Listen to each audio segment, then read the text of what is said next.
உலகம் பூரா ஒரு பெரிய இஷ்யூ என்னன்னு பார்த்தீங்கன்னா, நுரையீரல் சம்பந்தமான நோய்கள் அதிகமாயிடுச்சு.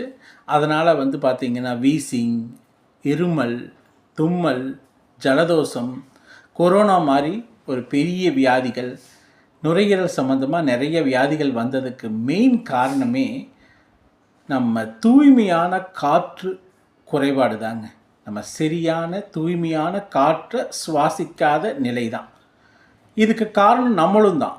ஏன்னா வண்டி வாகனங்கள் அதிகமாயிடுச்சு, இண்டஸ்ட்ரீஸ் அதிகமாயிடுச்சு, நம்மளுடைய சுற்றுப்புறத்தில் மரங்கள் குறைஞ்சிடுச்சு.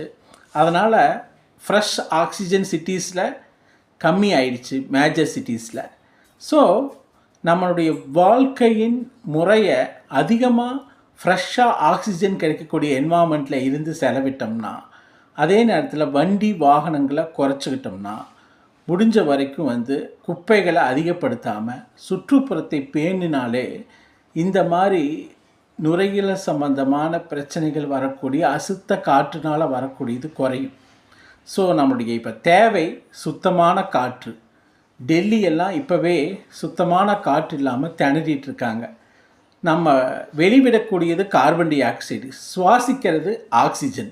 ஸோ நம்மளை சுற்றியும் மரங்களை வைப்போம், வேஸ்ட்டை குறைப்போம், வாகனங்கள் தேவையில்லாமல் எடுக்கிறத குறைப்போம். இப்படி குறைச்சாலே நமக்கு ஃப்ரெஷ் ஆக்சிஜன் கிடைக்கும்.